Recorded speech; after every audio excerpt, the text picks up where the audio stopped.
Halo Sobat Kampung Seram, para pecinta cerita horor. Jangan lupa di subscribe ya channel ini.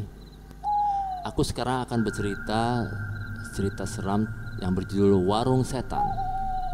Selamat mendengarkan. Warung Setan. Di jalur antara kota yang membelah hutan lebat di perbatasan Jawa Tengah dan Jawa Barat, ada satu tempat istirahat yang dikenal oleh para supir bus malam dan pengemudi truk, yaitu Warung Mak Darmi. Letaknya terpencil di tikungan tajam yang diapit dua pohon beringin besar. Tidak ada papan nama, tidak ada lampu terang, hanya sebuah bangunan kayu setengah lapuk dengan lentera minyak yang bergantung menyala remang. Meski begitu, makanan di sana terkenal lezat. Nasi gorengnya gurih, kopi hitamnya pekat, dan sambalnya pedas menggigit. Tapi yang paling aneh adalah warung itu hanya muncul pada jam-jam tertentu. Sopir yang berpengalaman tahu, jika kau melihat warung itu terbuka sekitar jam 2 hingga jam 4 pagi dini hari, kamu sebaiknya jangan berhenti. Tapi siapa yang percaya mitos saat perut lapar dan ngantuk mendera? Malam itu, sebuah bis pariwisata berisikan rombongan karyawan kantor dari Jakarta yang sedang dalam perjalanan pulang dari acara gathering di Pangandaran. Sekitar pukul 2.30 atau setengah 3 dini hari, supir bus yang bernama Pak Yanto mulai kehilangan fokus. Dia ngantuk berat. AC di dalam bis dingin menggigit dan banyak penumpang mulai tertidur. "Pak, kita istirahat dulu sebentar ya, cari warung kopi gitu," ujar salah satu penumpang.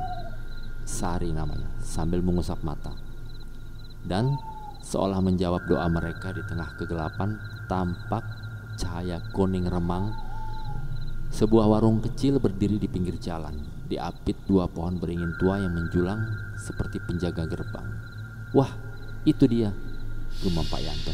"Pas banget nih." Bis pun berhenti. Lalu 8 orang turun. Pak Yanto, keneknya, 2 pasangan muda, dan 3 karyawan lainnya yang masih bangun. Dari dalam warung keluar seorang perempuan tua. Kulitnya keriput, matanya cekung, tapi senyumnya ramah. "Silakan masuk, Nak. Makan dulu, ngopi biar kuat jalan lagi." Begitu mereka duduk, makanan langsung dihidangkan. Nasi goreng panas, telur dadar, kopi hitam, dan sambal yang merah menyala. "Cepet banget ya, nggak pakai pesan," kata Dika, salah satu karyawan sambil nyendok nasi.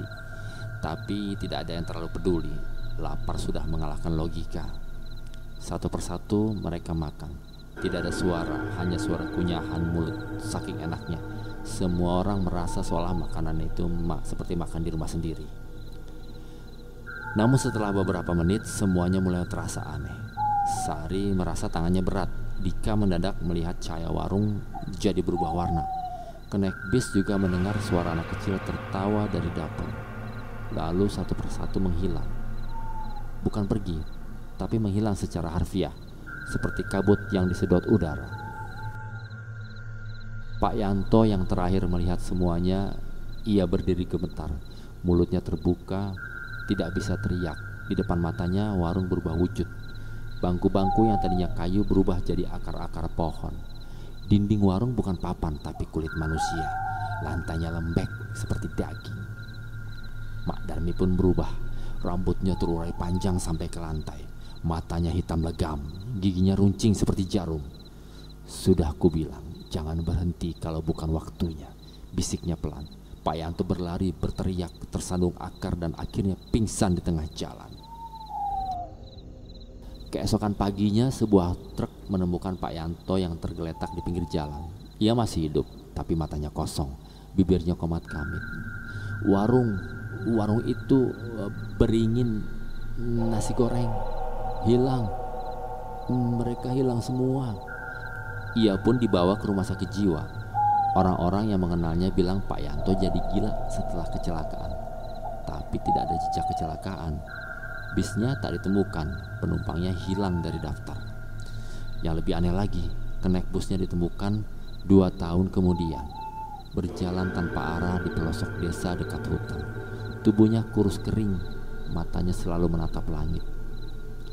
"Mak Darmi, dia bukan manusia," bisiknya, sebelum tertawa seperti orang kesurupan.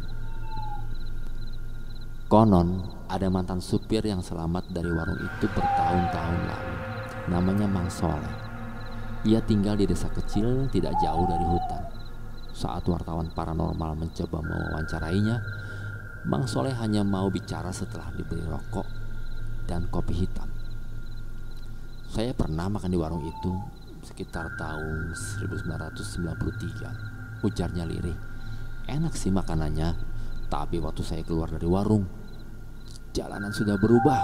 Mobil saya hilang, langitnya merah, udara kayak darah. Saya sadar saya berada di alam lain." Ia mengaku tinggal di sana selama 7 hari, di dunia gelap penuh tawa yang tidak berhenti dan aroma daging busuk yang menusuk hidung. Tapi buat yang waras, 7 hari di dunia nyata, saya menghilang 10 tahun. Sejak kembali, Mang Soleh tak pernah mau menyentuh nasi goreng lagi. Warung itu tetap muncul hingga sekarang. Kadang terlihat oleh bis malam, kadang oleh ojek online yang nekat lewat jalur hutan karena mapsnya, petanya menyuruh jalan tercepat.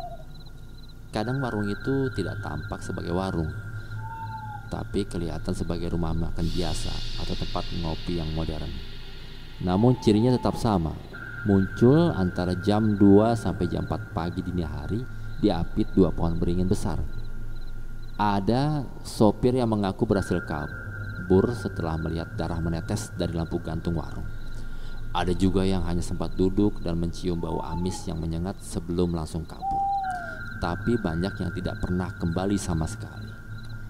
Ada cerita yang beredar di kalangan mistik bahwa Mak Darmi adalah jelmaan dari ibu dukun yang dibakar hidup-hidup di zaman penjajahan karena dianggap memelihara setan dan menculik anak. Rohnya tidak pernah tenang. Ia pun menciptakan warung sebagai umpan untuk menarik manusia masuk ke dalam wilayah antar dunia, tempat roh penasaran dan iblis kecil menari riang dalam penderitaan. Orang-orang yang makan di warung itu bukan hanya sekedar hilang, mereka diserap, dipecah jiwanya, dan dijadikan bagian dari warung itu sendiri. Mungkin itulah kenapa nasi gorengnya terasa terlalu enak untuk jadi buatan manusia. Jika kau sedang dalam perjalanan jauh lewat jalur hutan atau melihat warung di malam sunyi, ingat, kalau warung itu muncul tanpa alasan, tanpa cahaya dari jalan, dan terlalu sepi, jangan berhenti, jangan turun, jangan makan, karena kau bisa saja menjadi bagian dari warung setan.